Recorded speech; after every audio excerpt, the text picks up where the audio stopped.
à toi qui sens l'appel de Marie-Madeleine, de la Mère divine, toi qui marches depuis déjà longtemps, mais qui cherches un lieu où déposer ton feu, ton amour, ta foi.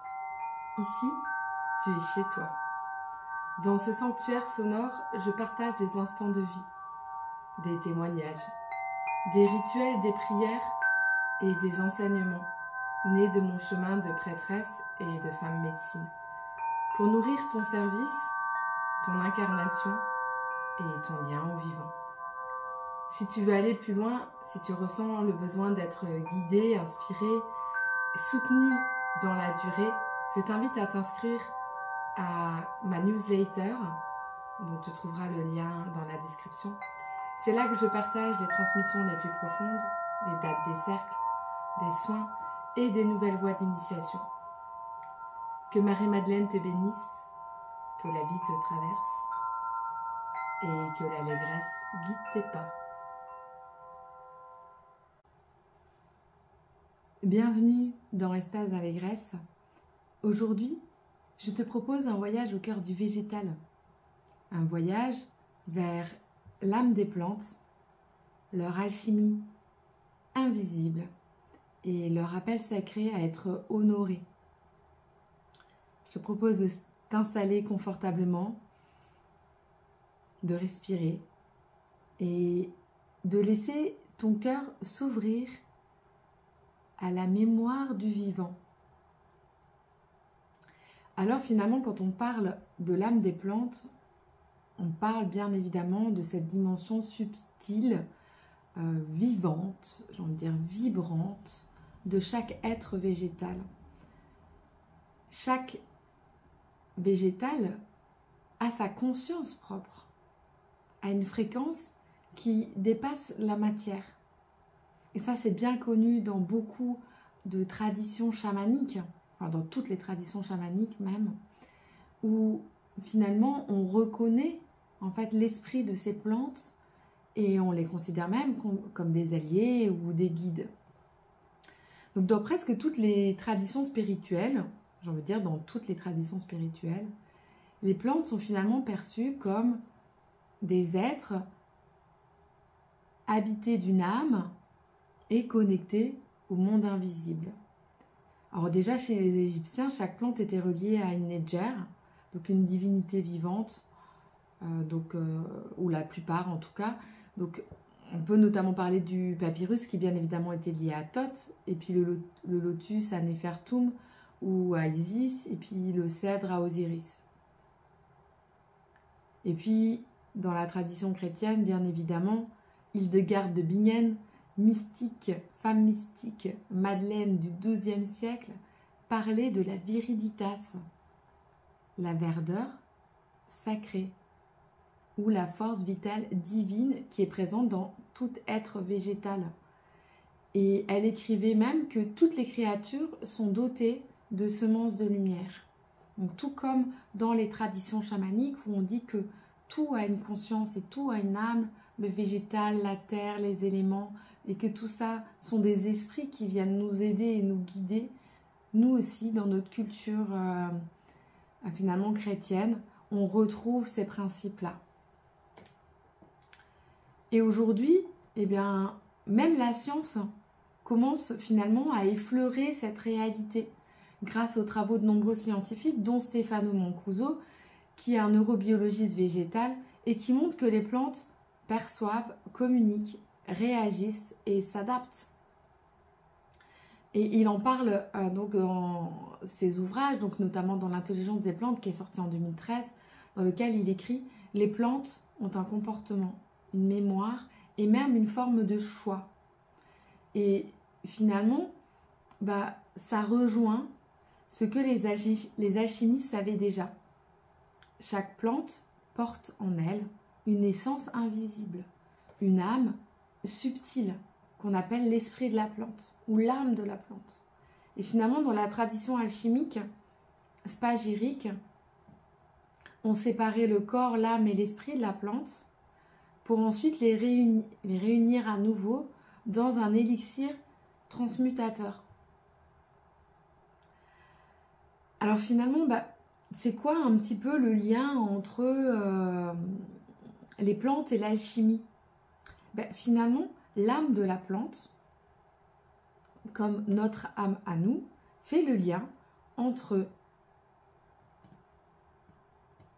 son corps, donc sa matière, et son esprit. Et l'esprit, c'est ce qu'il y a de plus divin. Et elle relie donc finalement la plante à l'invisible. Et elle est finalement l'intermédiaire à nouveau entre le monde céleste et le monde terrestre. Et dans cette vision alchimique, toute plante est un corps qui est habité d'une lumière, et cette lumière peut être extraite, concentrée, puis offerte à l'être humain pour soutenir sa propre transmutation intérieure. Et ici, on ne parle pas de chimie, on parle d'alchimie vivante, de mystique végétale. La plante, elle devient comme un miroir de l'âme humaine, un allié de son chemin de guérison. Et vraiment, c'est ce que j'ai pu expérimenter avec ma première entreprise et avec tout ce que j'y ai appris et tout ce que j'y ai transmis, qui s'appelait Nature et Soi, dans laquelle je transmettais une formation initiatique qui s'appelait Connecte ta nature. En fait, c'est une formation qui permet de devenir sylvothérapeute ou praticien en guide de bain de forêt. Mais à travers ça, à travers ce cadre, il y avait vraiment un processus initiatique qui se mettait en place. De la manière dont moi je l'avais vécu, je le transmettais de cette manière-là. Et finalement, au fur et à mesure de ce chemin, les personnes se rendent compte qu'il y a quelque chose qui les dépasse quand elles sont en forêt. Il y a quelque chose de plus grand qu'elles qui œuvre à travers les arbres, à travers les plantes, et qui les aide à cheminer sur leur propre chemin de guérison. Et c'est ça l'alchimie végétale. C'est ça l'intelligence des plantes. Donc si tu as envie d'en savoir plus, je te le dis tout de suite, tu peux aller voir cette formation, je continue à la transmettre. Elle est 100% en ligne et je te mets le lien dans la description. Et puis il y a des stages qui sont proposés environ une fois par an, selon les demandes qu'il y a pour faire de la pratique tous ensemble. Mais c'est très riche, tu peux aller voir, vraiment. J'ai eu des centaines de retours en 5 ans que je la transmettais. Tu peux y aller les yeux fermés. Alors pourquoi c'est si important finalement d'écouter l'âme des plantes? Parce que, comme je vous le disais, le végétal, il va nous enseigner au-delà de ce qui est visible. Elles sont porteuses d'une mémoire primordiale, d'une sagesse qui est bien plus ancienne que celle de l'humanité. Et qu'elles peuvent nous aider à retrouver notre propre nature originelle. C'est aussi pour ça que j'avais nommé ce programme Connecte ta nature. Connecte à ta propre nature à l'intérieur de toi. La nature, elle est là, mais c'est qu'un miroir. Elle est là pour te montrer. Elle est là pour te montrer ce qu'il y a à l'intérieur de toi. Et les plantes, elles ne courent pas, elles ne fuient pas. Elles accueillent, elles transforment, elles s'harmonisent avec leur environnement. Et en cela, elles sont un modèle, parce qu'elles font tout cela en gardant leur identité unique, leur essence unique. Elles incarnent des qualités que notre monde moderne a oubliées. L'ancrage, la patience, l'alignement, la verticalité. Et finalement, écouter l'âme des plantes, c'est réapprendre à vivre. En 2020, Robin Wall Kimmerer disait dans son livre « Tresser les herbes sacrées », les plantes sont nos maîtres silencieux. Elles nous enseignent l'art d'être au monde avec grâce. Et finalement, dans son approche qui mêle botanique et savoir autochtone Potawatomi, Kimmerer partage que les plantes enseignent par leur présence. Il nous dit que le pissenlit nous montre comment fleurir même sur un sol compacté. Le chêne enseigne la force tranquille et l'ancrage dans un temps long. La rose rappelle que la beauté n'exclut pas la défense. que douceur et fermeté coexistent. Et c'est exactement ce que je transmettais également dans mon livre « Apprentie sorcière » sur le chamanisme celtique, dans cette voie des arbres. Moi, j'ai canalisé avec ces années d'expérience de sylvothérapie une voie initiatique, un chemin initiatique qui permet d'incarner ton identité profonde au-delà des voiles en passant par 8 étapes clés.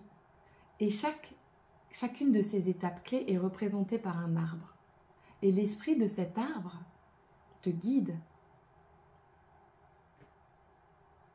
te montre le chemin, te guérit. Et c'est assez incroyable de voir, moi qui ai vécu ces 8 étapes, et puis les personnes à qui j'ai transmis cette initiation, que ce soit en individuel ou en groupe, le chemin qu'elles ont parcouru. Et tout ça grâce à un arbre qui nous a montré le chemin à un moment donné de notre vie. Et finalement, les plantes, par leur structure, leur parfum, leur mode de croissance, par leur manière d'être, quand on se pose et qu'on est dans l'observation, elles nous parlent un langage symbolique et énergétique que l'on peut percevoir. Et dans la tradition alchimique, cette notion elle est absolument primordiale puisqu'on va dire que chaque plante porte en elle un principe actif. Donc ça c'est le corps, donc le principe actif ça va être tout ce qu'on va retrouver dans les compléments alimentaires par exemple ou les médicaments. Elle porte aussi en elle un principe subtil, l'âme, et elle porte aussi un principe divin, l'esprit. Alors finalement, encore une fois, cette alchimie végétale, elle reconnaît dans chaque plante une signature vibratoire. Et cette signature, elle est à la fois un message, un enseignement, un remède pour une blessure intérieure que l'on porte peut-être encore. Et les anciens alchimistes comme Paracels ne prescrivaient pas une plante uniquement pour ses effets physiologiques. Il la choisissait en fonction de sa correspondance vibratoire avec l'âme du patient. Et on disait toujours que ce n'est pas l'homme qui choisit la plante, c'est la plante qui répond à l'âme malade de l'homme. C'est une citation de Paracels. Et finalement, dans cette logique, écouter l'âme des plantes, c'est sortir d'une posture de contrôle, c'est entrer dans une relation d'humilité et de coopération avec le monde vivant. Et c'est aussi permettre à l'énergie alchimique du végétal de réveiller notre propre pouvoir de guérison. Alors pourquoi est-ce que c'est essentiel aujourd'hui? Parce que nous avons oublié. Nous avons oublié le pacte originel entre l'humain et la nature. Parce que notre monde rationnel, numérique, surconnecté, nous coupe de cette intelligence du vivant et de notre propre intelligence organique. Et les plantes, finalement, sont là pour nous rappeler la voix du cœur, du rythme et du vivant. Elles nous rappellent que la guérison, finalement, commence quand on se souvient que tout est relié.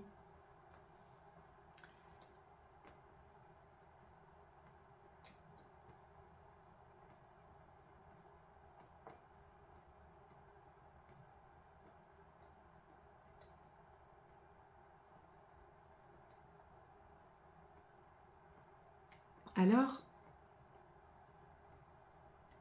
comment peut-on se relier à l'âme d'une plante?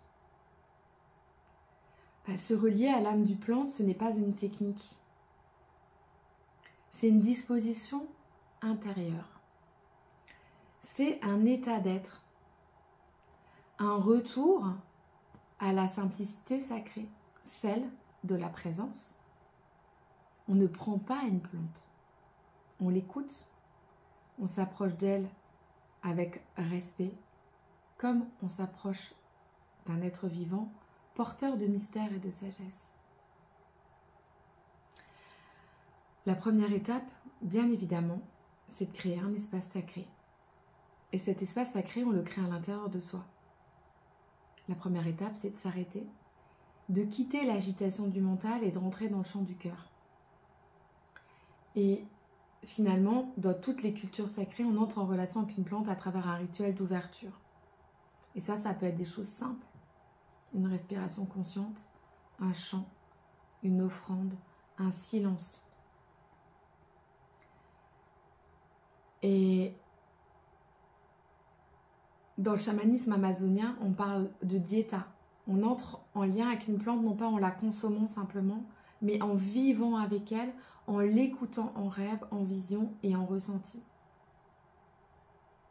Et à nouveau une citation de Jérémy Narby, le serpent cosmique en 1995, où il a recueilli un témoignage d'un guérisseur Shipibo qui dit « Ce n'est pas moi qui prends la plante, c'est elle qui vient à moi, me montre ses images, ses blessures et sa médecine. » Ensuite, eh bien, on va aller l'écouter avec tout son être. On peut s'asseoir près d'elle, la regarder, respirer avec elle, ressentir sa texture, sa forme, sa géométrie, son parfum. Et cette observation devient une porte alchimique. Et dans les traditions hermétiques, il est dit que chaque plante a une signature, à nouveau, Paracels. Il dit « Ce que tu vois dans la plante est un reflet de ce que tu es prêt à guérir en toi. » Et c'est cela. C'est déjà alchimique. Car en observant la plante, tu laisses émerger une partie de toi. Tu ouvres un dialogue.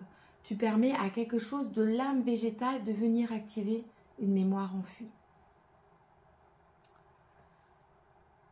Ensuite, la troisième étape, c'est de rentrer en résonance vibratoire. C'est l'étape la plus subtile, parce qu'elle se fait par le cœur. On a besoin d'être dans cet état d'être, de cœur ouvert. Et finalement, pour entrer en connexion avec cette âme de la plante, il y a besoin de se placer dans un état de conscience légèrement modifié. On peut y arriver par la méditation, par le rêve, par l'huile essentielle aussi, en tenant son huile essentielle près du cœur, en s'en mettant dans les mains, en la sentant et en t'enduisant doucement de son essence si tu en possèdes une. Et ça fonctionne aussi en faisant des pratiques de sylvothérapie et de connexion à l'arbre, ou aux plantes, ou aux fleurs. L'important, c'est l'intention et la présence vibratoire. Et alors tu entres dans un processus alchimique où finalement il va y avoir une transmission de la plante à toi. Finalement, se relier à l'âme d'une plante, c'est entrer dans un espace de respect mutuel, se rendre disponible à une transformation invisible et reconnaître que nous sommes finalement des êtres d'énergie, des êtres de fréquence, d'alchimie, tout comme les plantes. C'est pas un savoir mental, c'est une voix du cœur, une pratique qui est vivante et qui se fait dans l'intime, dans la lenteur et dans le sacré. Et là, j'ai envie de te partager une expérience que j'ai vécue. C'était il n'y a pas loin d'une dizaine d'années. J'ai été embauchée pour un laboratoire de cosmétiques naturels. Et dans ce laboratoire, il y avait une doctrine, mais c'est pas le bon mot. En tout cas, une conscience particulière de l'importance du subtil. Et on m'a fait vivre une expérience qui, à l'époque, me paraissait complètement farfelue. On m'a donné une plante. Et avec cette plante, on m'a dit, tu vas passer, je ne la connaissais pas à l'époque, j'étais pas très au fait, en fait, de tout ça. J'étais très rationnelle. Et donc cette plante qu'on m'a transmise, on m'a dit, on va faire un exercice avec cette plante. Et on m'a donné un carnet à dessin avec un crayon. Et on m'a dit, vous avez 2 heures. Durant ces 2 heures, vous allez, grâce à l'observation, à vos ressentis, à ce que vous arrivez à communiquer avec cette plante, à ce qui se passe en fait entre vous, à ce que vous ressentez, ce qui se passe dans votre corps, ce que vous voyez, ce que vous entendez, ce que vous sentez, vous allez déterminer à quoi cette plante peut servir dans nos cosmétiques. Et alors là, moi, je me suis dit, c'est impossible. Et bien évidemment, vous n'avez pas le droit à vos téléphones, à vos ordinateurs, vous ne faites pas de recherche dans aucun livre que ce soit. Ben là, je me suis dit que 2 heures, quand même, c'était long. Parce que je ne savais pas trop ce que j'allais dire ou raconter à cette plante pendant 2 heures. Mais au bout d'un moment, à force de la regarder, d'être assise à côté d'elle, j'étais en extérieur, il s'est passé quelque chose à l'intérieur de moi. J'ai commencé à ressentir des picotements, de la chaleur dans certains espaces de mon corps. Et j'ai commencé à noter tout ça. Et bien évidemment, c'était exactement ce que cette plante pouvait nous apporter comme médecine. Alors ça fonctionne, que ce soit pour les arbres, les plantes qui sont incarnées sur pied vivant, et ça fonctionne aussi pour les huiles essentielles. Et ça va être ça le lien entre finalement cette communication végétale et ces rituels d'onction.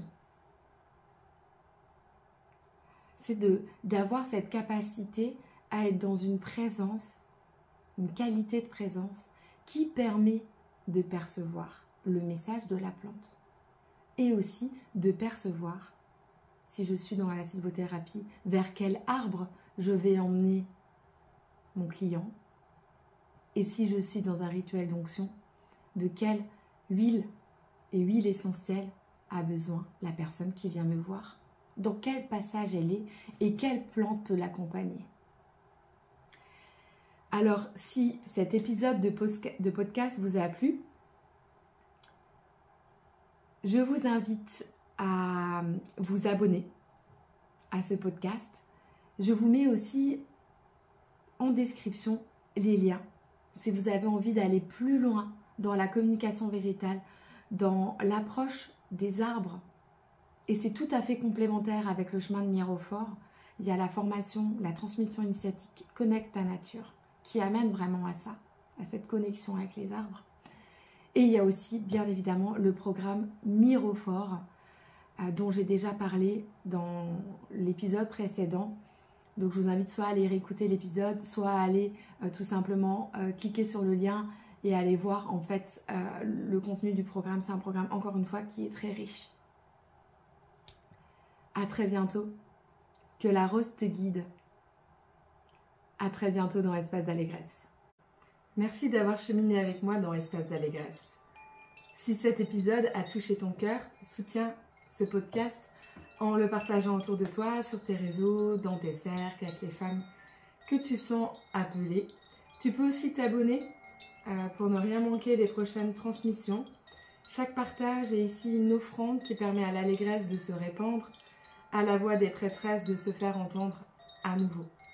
À très bientôt dans l'espace du cœur et que Marie-Madeleine et les gardiennes veillent sur ton chemin.